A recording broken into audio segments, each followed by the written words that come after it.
The china had been wrapped in dish towels for 3 days before Vera Macklin finally carried it to town. She had chosen not to think about that too carefully. There was a way she had learned to move through necessary things, a door in her mind she could close part way, and she had used it before. When the bank called in January, when the second mortgage paperwork arrived in March, when she wrote the number on the notepad by the phone and realized, with a steadiness that surprised her, exactly how many weeks she had left before the farm was gone. The set had been her mother's. 42 pieces, bone white with a ring of pale gold around each rim, packed into a flat box with the lid pressed tight and the sides reinforced with masking tape. Vera had carried it downstairs the night before and set it on the kitchen counter and told herself she would look at it in the morning. She did not look at it in the morning. She put it in the truck. The consignment shop on Garrett Street was run by a woman named Darlene, and Darlene had a good eye and a kind one, and she did not say a word about the china that was not useful. She said $240. She said she could have a check by end of week or cash today. Vera said cash. Darlene counted it from the register and tucked it into an envelope and handed it across the counter with both hands, and that particular gesture, both hands, was the thing Vera carried home without meaning to. $240 would hold the electric bill. It would buy another week, maybe 10 days, before the next knot pulled tight. She was 59 miles from the nearest feed co-op. She had 16 acres in alfalfa and 12 in winter rye. She had a dog named Biscuit, who was old and walked with a tilt. And she had her late husband Glenn's truck. And she had the farm itself, 312 acres of bottom land in Tillman County. And she had a promissory note held by a company called Clearfield Property Solutions that was now 31 days past its second extension, and she had until the end of this month. That was the morning of a Tuesday. The man arrived on Wednesday. If you've ever watched someone try to hold a place together with nothing but intention, and whatever is left in the account, this story is for you. Take a moment and subscribe and stay through to the end, because what happened on that Tillman County farm in the last week of October matters more than the calendar made it look. Nate Corbin came down County Road 9 in a truck that had been through a few winters and showed it. The truck was navy blue once, now a kind of matte gray blue where the paint had worn thin along the door panels, and the tailgate had a dent shaped like something heavy had fallen against it from the inside. He pulled off onto the grass margin, about a quarter mile from the Macklin gate, and sat there for a few minutes with the window down before he drove in. He was 38 years old, broad through the shoulders in a way that came from years of physical work rather than deliberate effort, 6 feet even, short dark hair that had begun going gray at the temples earlier than he had expected. He had a face that was neither handsome nor plain, just present, with jaw muscles that tended to tighten when he was working through something, and dark gray eyes that moved with the attentiveness of a man who had spent a long time in places where missing something had consequences. He wore a flannel shirt and canvas work pants and boots that had been resoled twice, and in the cab beside him, sitting with his head turned toward the passenger window, was a German shepherd named Cord. Cord was 3 years out of his working career and carried it with a kind of contained authority that dogs do not lose just because they are retired. He was large for the breed, close to 90 pounds, with a sable coat that ran from near black across his shoulders, down to a deep tawny brown along his sides and chest and legs. He had a long jaw and ears that stayed fully upright, and a pair of amber eyes that tracked everything with an unhurried precision. Around his neck was a plain, dark leather collar, no vest, no tags beyond a single worn disc. He had a faint white scar along his left shoulder from an incident Nate did not discuss in detail. He did not need the vest anymore. What he was showed. The reason Nate had stopped on the road margin was not hesitation. It was the discipline of looking before moving, something the Marine Corps had put into him, and years of moving through the world afterward had not removed. He had driven out from Harwick, which was 40 minutes east, because of a conversation at the feed co-op there 2 days earlier.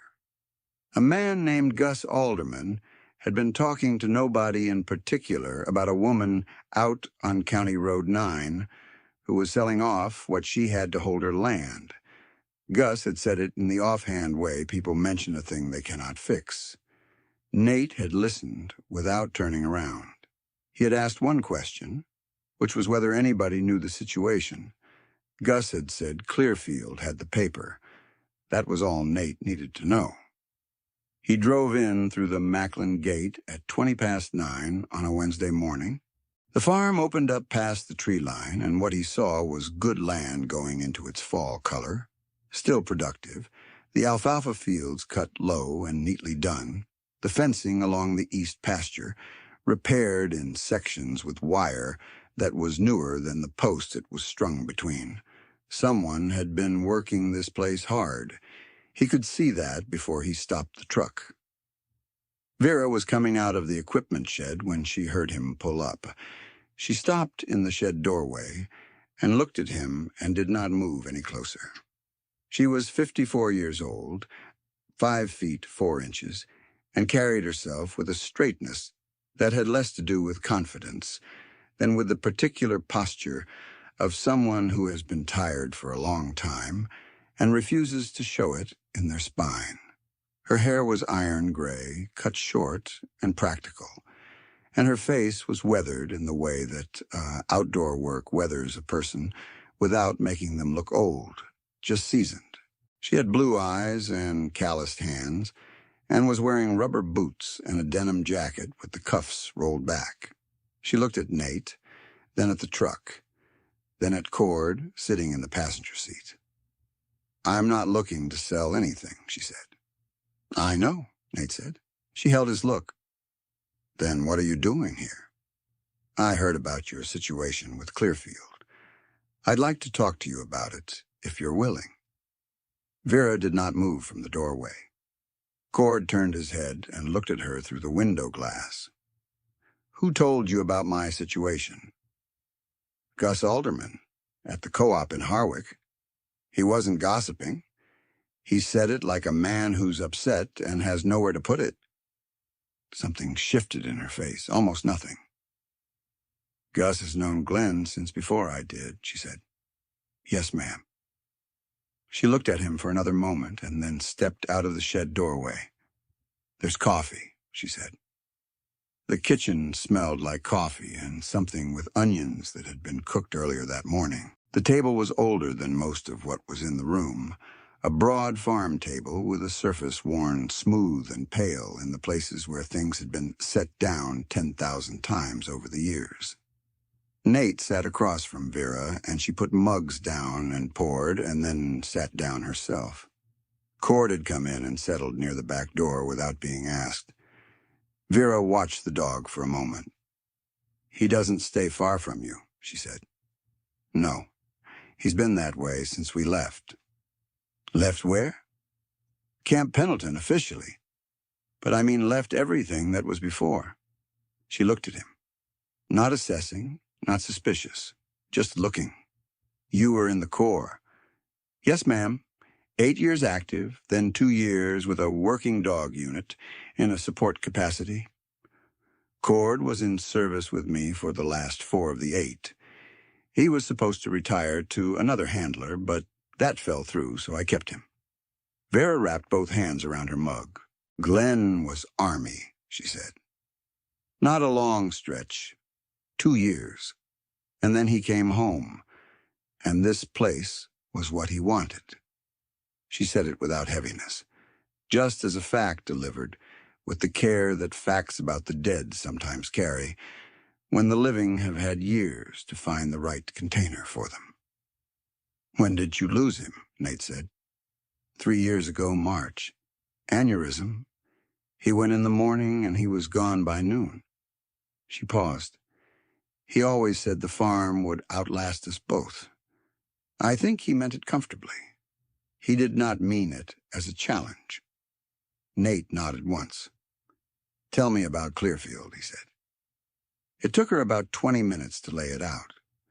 She was not a person who editorialized, and the story did not need it. Glenn had taken a loan from a company called Clearfield Property Solutions in the second year after diagnosis, when the medical bills were accumulating faster than the harvest could cover. The note was for $87,000 at a rate that had looked manageable until it didn't. Glenn had died before the first extension expired. Vera had taken over the payments and kept them through 2 full seasons, but the rate had stepped up, as rates in those kinds of notes often did, and the last extension had added fees she had not understood were coming. She now owed $111,000. The farm was worth, at current land values in Tillman County, somewhere between $400,000 and $450,000. Clearfield knew this. That was not a coincidence. They want the land, Nate said. They've been clear about that. The man who comes out here, a fellow named Doyle, he's offered me 3 times what the note is worth. 1-time buyout of my equity. I signed the deed. Walk away. And you said no. I said no 3 times. I said it very clearly the 3rd time. Her jaw tightened. Glenn's father built this place. Glenn was born in this house. I have not got a single year of myself that is not tangled up in this land, and I will not sign it away to a company that manufactures debt for the purpose of stealing farms. Cord lifted his head from the floor and looked at Vera without moving otherwise. He held that look for a few seconds, then set his chin back down. Nate noticed. What I want to know, he said carefully, is whether anyone has looked closely at the original note. Vera got up and opened a kitchen drawer and pulled out a manila folder that was thick with paper. She set it on the table. Nate opened it. He was not a lawyer. He had never pretended to be.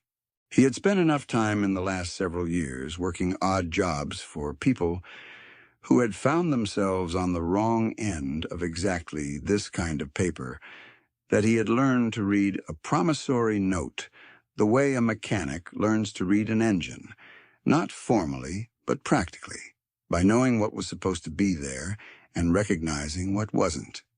He read for a long time. Vera refreshed the coffee without asking and sat back down. She did not watch him read. She looked out the window over the sink, at the feedlot fence in the near pasture, at the particular gray of the October sky settling over the hills in the middle distance. She had looked at those hills for 31 years. She intended to keep looking at them. The folder was thick in the particular way that problems accumulate. There were the original loan documents, 15 pages, with Glenn's signature on the last page and the date, October of 3 years back. There were the payment receipts Vera had kept in a separate envelope, each one handwritten in her own hand, the amount and the date and the check number and a small notation of what account she had drawn from. 31 of them. 31 months of keeping up with something that had been designed not to be kept up with. There were also 3 letters from Clearfield, each one signed by the same man, a regional director named Doyle, and each one more polite than the last in the specific way that official communications become more polite as they become more serious. The 3rd letter had arrived 6 weeks ago. It had mentioned the buyout offer for the first time in writing. It had used the phrase, amicable resolution 4 times. Nate read all 3 letters. The rate escalation clause was on page 4. Nate read it twice. This clause, he said, tapping the paragraph. Did anyone explain to you before Glenn signed, that the rate would step up every 18 months regardless of payment history. Glenn understood there was an adjustment. An adjustment is one thing. A step up every 18 months to a rate that isn't capped is a different thing. I'm not certain this is legal in this state. Vera did not move. I've had nobody look at it, she said. I couldn't afford a lawyer. I know a woman in Harwick, Nate said. She does elder law and consumer finance cases. Her name is Linda Pryor. I can't promise you anything, but I think she needs to see this. Vera's hands were folded on the table. She looked at the folder. Why are you doing this? She said. It was a plain question, and she meant it plainly. Nate thought about it for a moment. When I left the Corps, he said, I drove for a while. I didn't have anywhere particular to be, and I told myself that was fine. I've seen a few situations like yours since then. A man in Oregon who had a timber inheritance stripped from him by a bad easement. An older couple in Nevada who lost a water right they'd held for 40 years. People who built things and kept them and then got taken by someone with a sharper pencil. He stopped. I don't always get there in time. I got here in time. She was quiet for a moment. The man Doyle came out here in August, she said. The first time he offered, he brought coffee cake. He set it on this table. He told me the offer was generous, and that he was sure Glenn would have wanted me to be comfortable. She looked at the table. Glenn would have walked him off the property. But I said no politely, because that is the kind of person I am. And he thanked me and left. The second time he did not bring anything. The third time there was a second man with him in the truck who did not come inside. He stayed in the truck, and Doyle told me it was his colleague. I don't think that was what he was. No, Nate said. Probably not. I told Doyle the third time that if he came back without a letter from a court compelling me to listen to him, I'd call the sheriff's office. He smiled at me the whole time I said it. That smile. She shook her head slightly. He has a smile that doesn't mean what smiles are supposed to mean. Cord had lifted his head again. The note comes due in full at the end of the month, she said. We are 12 days from that. I know, Nate said. Tell me what you have and what you need. That afternoon, Nate drove to Harwick and spoke to Linda for 40 minutes in her office on Fleming Street. Linda was a compact woman in her early 60s with reading glasses. She kept pushing up her nose in a habit of underlining things twice when she found something that mattered. She read the escalation clause and underlined it once and then read it again and underlined it twice. This clause did not disclose the rate ceiling, she said. Right. Or the absence of one. Right. Which is required by statute. She set the papers down. Tell me there's a payment record. Vera has receipts for every payment she's made. 31 payments. Linda looked at him over the glasses. Does she know you well enough to let me call her today? She let me in the house, Nate said. I think that's a yes. Cord had waited in the truck. When Nate came out of the office building, the dog stood up on the seat and tracked him coming across the parking lot without any visible excitement, just the steady attention that was simply how Cord processed the world. When Nate opened the door, Cord put his muzzle briefly against Nate's forearm and then sat back down. I know, Nate said. Let's go. What happened in the next 3 days was not dramatic in the way people sometimes mean when they use that word. It was not a single confrontation or a fire or a midnight phone call with a revelation. It was a lot of driving and a lot of paper and a lot of conversations with people who knew things that Vera had not known she needed to know. On Thursday, Linda Pryor filed an emergency motion in Tillman County District Court seeking a temporary injunction against the acceleration of the note on the grounds that the rate escalation clause was in violation of the state's Consumer Lending Disclosure Statute. The judge's clerk told Linda the motion would be heard Friday morning. On Thursday evening, Nate drove back out to County Road 9. He had stopped at a diner in Harwick called the Haymaker on the way, run by a man named Dutch Ogren, who was somewhere in his late 60s and built like a man who had spent decades in a commercial kitchen and had the burns up his forearms to prove it. He had a fringe of white hair around a broad, bald head, and the particular manner of a person who had fed a town long enough to consider it a kind of obligation, personal and unannounced. The Haymaker had 8 stools at the counter and 6 tables and a pie case that was always at least half full, and it smelled like everything good that has ever been made on a cast iron, flat top and then set under a heat lamp for someone who needed it. Dutch had heard about the situation on County Road 9 through Gus, who had come in for breakfast on Wednesday morning, still bothered by the co-op conversation the day before. He had told Dutch about Vera and the Clearfield note, and the china sold to Darlene's shop, and Dutch had listened without interrupting, which was not his usual manner. When Gus finished, Dutch had said only that it was a damn shame, and gone back to the kitchen. He had not stopped thinking about it when Nate sat down at the counter that Thursday and told him what was happening, what Linda had found and what she had filed. Dutch had gotten up without a word and gone to the back and come back with a large aluminum pan covered in foil and a smaller bag with bread in it, and set them both on the counter. "Take this out there," Dutch said. "She's not a charity case," Nate said. "I know she's not. It's supper. Take it out there." He drove out to the farm, and Vera was in the equipment shed again, doing something with a belt on the old baler. It was clearly a 2-person job. Nate set the food on the workbench and held the belt while she worked the bracket, and they got it done in about 15 minutes without talking much. "Linda called me," Vera said, washing her hands at the shed sink. "Good. She thinks there's a real chance. She doesn't think things unless she can support them." Vera dried her hands on a rag. She looked at the pan on the workbench. "What's in that?" Dutch Ogren sent chicken and dumplings. "Bread." She did not say anything for a moment.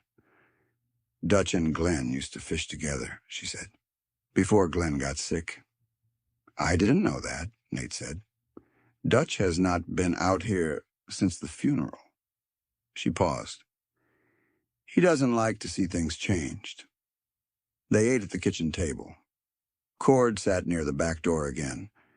At some point during the meal, without either of them marking exactly when it happened, the dog moved from the door to a position nearer to Vera's chair, settling down about a foot from her right side. She noticed but did not comment on it. She put her hand down once, briefly, and Cord allowed it. "Can I ask you something personal?" Vera said. "You can? Do you stay anywhere? Or do you just move?" Nate was quiet a moment. "I move," he said. "I've told myself there's a reason for it." "Is there?" He looked at his coffee. "I think it started with a reason," he said. "I think it became a habit. I think habits and reasons aren't always the same thing." Vera nodded once, slowly, the way people nod when they have known something for a while and are watching someone else arrive at it. "Glenn stopped moving the day he drove through that gate," she said. "I asked him once if he ever thought about going somewhere else. He said he'd already been somewhere else. He said here was the answer to there." Nate carried that with him when he left. Friday morning came in cold. A front had moved down from the north overnight, and the temperature was in the upper 30s when Nate pulled into Harwick at 7:45 and met Linda outside the courthouse with 2 coffees he had gotten from the diner. The hearing was in front of Judge Clara Marsh, who had been on the Tillman County bench for 16 years and was known for keeping things moving without sacrificing precision. The Clearfield attorney was a man named Fossey, who had driven up from the city and was wearing a coat that was too light for the weather and kept adjusting the lapels.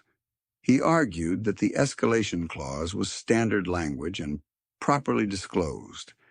Linda argued that the specific rate structure, which had no cap and no disclosure of the maximum effective rate, violated Section 47 of the state's Consumer Lending Act. She had case law. She had the actual rate tables showing what the loan had cost Vera Macklin compared to what had been verbally represented. She had the payment record, 31 months, not one late. Judge Marsh asked Fossey 3 questions. He answered 2 of them. The third one, about the maximum effective rate disclosed at signing, he asked for a moment to consult his materials. The judge gave him the moment. He conferred with a second attorney who had been sitting behind him. He came back. The disclosure in the originating documents does not enumerate a specific rate ceiling, Fossey said. No, Judge Marsh said. It does not. She granted the injunction. The note could not be accelerated. The existing payment schedule was frozen pending a full hearing on the merits of the disclosure violation, scheduled for 6 weeks out. Linda told Vera, by phone in the courthouse corridor at 10:15 in the morning, that if the merits hearing went the way the preliminary facts suggested, Clearfield would likely move to settle rather than have a judge rule that their standard note language was statutorily defective across every loan they held in the state.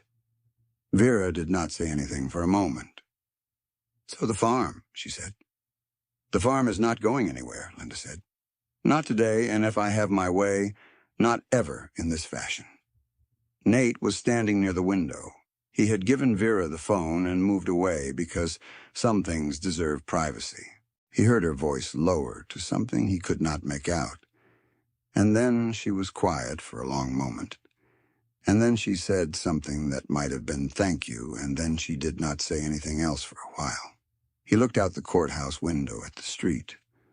A couple of people walking, a pickup pulling out of a diagonal space, the particular gray light of a late October Friday in a small county seat. Everything ordinary and unhurried and real. There was a bench on the sidewalk across from the courthouse, and a man sat on it with a newspaper folded in his lap, not reading it, just sitting in the cold air the way older men sometimes do in small towns on Friday mornings, as if the town itself is a thing worth being present for. Nate had been in a lot of small towns in 3 years. He had passed through most of them. Pass through was the whole problem, and he knew it, and he was running out of road to pretend it wasn't. He did not know what he intended to do next. He had not thought about that yet. The drive back to Vera's farm that afternoon was quiet. Cord rode with his head near the partially open window, taking in the cold air in long, slow draws, and Nate led him. The fields along County Road 9 had gone golden in the low afternoon light, and the alfalfa stubble caught it in a way that made the ground look almost warm, even though it wasn't. He passed the Macklin gate and kept driving for about half a mile, and then he turned around and drove back and pulled in. He was not sure what that half mile was about. He thought it might have been the last moment of not being committed to anything. He drove through the gate. Vera was at the fence along the east pasture, checking a section of wire that had worked loose. She was using a fence tool and a post driver, and she was doing it methodically and without hurry, the way she seemed to do most things. She looked up when she heard the truck. "You didn't have to come back," she said. "I know," Nate said. He got out and took the post driver. "Let me." She moved aside. He drove the post the rest of the way in.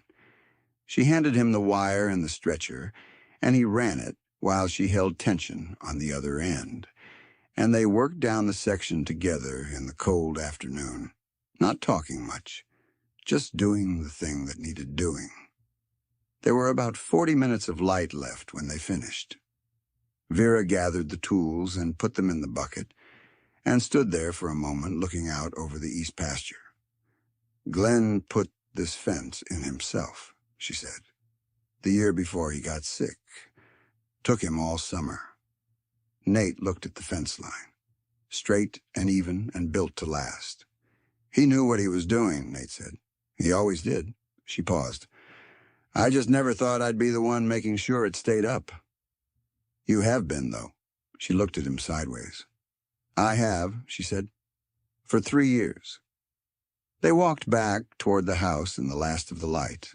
Cord moved between them and slightly ahead, the way he did when he was comfortable, and his breath made small clouds in the cold air. The farmhouse windows were already glowing in the dusk, warm yellow against the gray of the October evening, and it looked exactly like what it was, a place lived in and cared for and kept. In the kitchen, Vera made coffee and pulled a tin from the counter and set it on the table. Inside the tin were oatmeal cookies she had made herself, plain and unfussy and good. "These were Glenn's favorite," she said. "I still make them." "That's a good reason to keep making them," Nate said. She sat down across from him. "Dutch called me," she said. "This afternoon." "What did he say?" "He asked if you were staying for a while." She looked at her mug. "I didn't know what to tell him." Cord was sitting by Nate's chair. He was not asking for anything, not pressed against anyone's leg, just present, just close. "I've been moving for 3 years," Nate said. "Since I got out. I've moved because I didn't have anything that needed me to stop." Vera looked at him. "And now," she said. He looked at the kitchen, at the worn table, at the window over the sink where the curtain was a pale blue, with a small pattern in it that someone had chosen carefully once and kept. At the list on the refrigerator door, written in a hand that was not Vera's, that had to be Glenn's, a maintenance schedule for the tractor that had never been taken down. "There's a lot of fence line on 312 acres, he said. Vera wrapped her hands around her mug. She looked at the table surface, the worn, pale wood that had been touched 10,000 times. "There is," she said. She did not say anything else, and neither did he. And the quiet in the room was the kind that is not empty but full, the kind that people sometimes spend their whole lives trying to find their way into. Outside, the October wind moved through the alfalfa fields and over the fence Glenn had built the summer before he got sick, and out past the gate on County Road 9, where the truck sat in the gravel with its engine cooling. The last of the light had left the sky. The stars were coming in from the north, cold and clear and thick with themselves, the way they only are, out where there are no other lights to crowd them. Cord settled himself on the kitchen floor near the back door, laid his long jaw on his paws, and let out one slow breath. Gus came by on Saturday morning with his son-in-law, a carpenter named Pete, who had a truck full of proper fencing materials and a post-hole digger strapped in the bed. They were there by 7:30, before the frost had lifted off the north pasture grass, and Pete went straight to work without being told where or what, because he had driven past this property 100 times over the years, and you could see from the road which sections needed the most help. A neighbor named Carol showed up at 9 with a second digger and his teenage son, and the 5 of them, Nate and Gus and Pete and Carol and the boy, worked the north fence line through the morning while Vera fed the livestock and checked the equipment and tried not to watch too closely, because there was something about seeing people work for you that required a particular kind of receiving, the same way Grace does, and she was not practiced at it.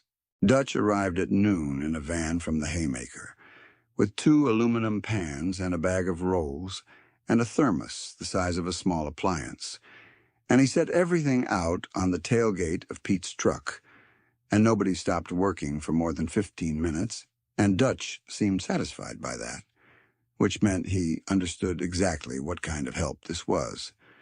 By 3 in the afternoon, the north fence line was done. Pete walked it end to end to check his work and came back and said it was good for another 20 years, and he said it to Vera directly, which Nate noticed because Pete understood that it was her fence and her 20 years. Linda called while they were loading tools.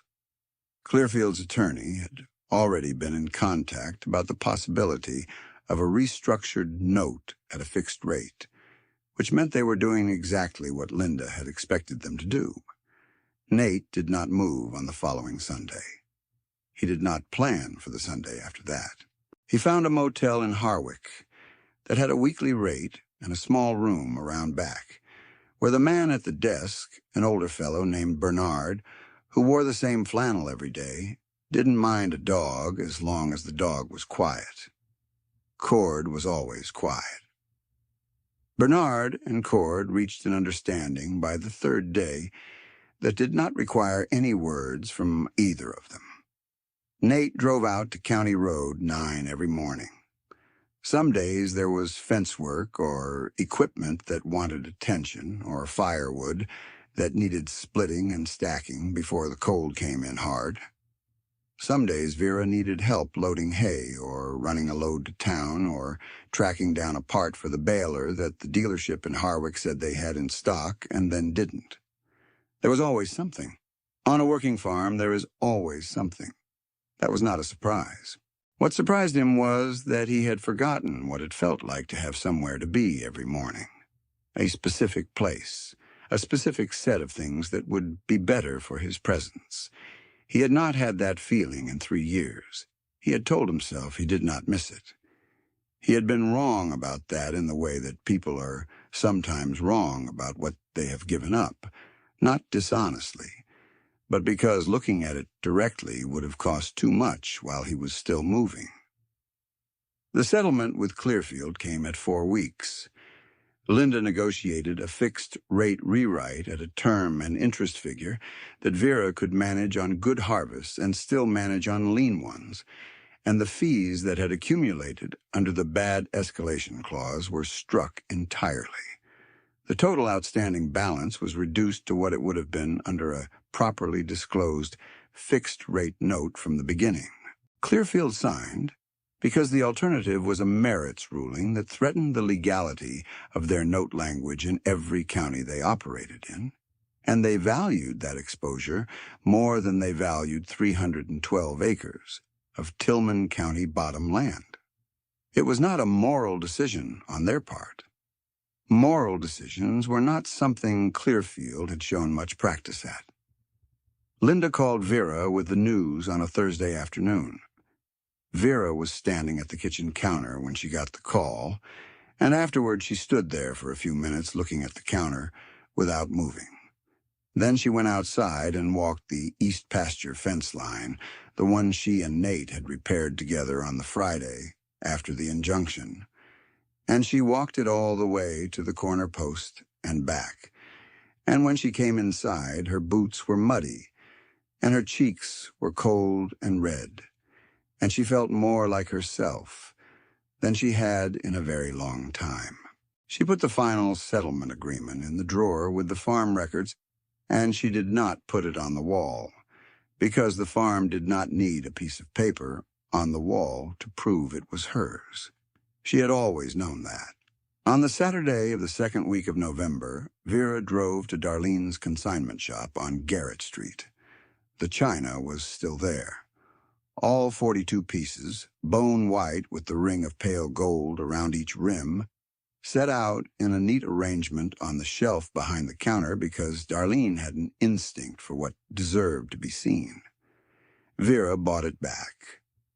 Darlene handed her the box with both hands, same as before, and Vera carried it to the truck and set it on the passenger seat, with a dish towel still tucked around each piece. When she got home, Nate was on the porch with Cord, doing something with a hinge on the screen door that had been loose since August. He looked up when she pulled in. She carried the box up the porch steps, and he held the door. She set the china back in the cabinet where it had always been, each piece unwrapped and placed with the care of someone returning something to its proper position in the world. She did not say anything about it. He did not ask. He understood that some things do not need words to be complete. That evening she made supper, and he ate at the table, and Cord lay near the heat vent, and the wind came up outside and rattled the old storm window in the parlor the same way it did every November, a sound the house had made for 40 years, and it was exactly the right sound for that room at that hour. There are things in this world that cannot be taken from people quickly enough for the thieves to outrun the return. There are people who show up without being summoned because they understand, somewhere below the language for it, that certain kinds of work are not optional. There are dogs who know a good place before the people in it are willing to say so out loud. If you have held something together through a season that wanted to take it from you, you already understand what Vera understood the afternoon she carried that tin of cookies to the table. That the keeping is the thing. That the keeping is the answer to everything that tried to make you let go. May you find yourself among people who show up with both hands. May the things you have built and tended outlast whatever came to diminish them. And may something in your life, a place, a dog, a table worn soft from years of use, remind you every single day that staying is not surrender. Staying is what goodness looks like when it means it. God bless you and keep you and protect everyone you love.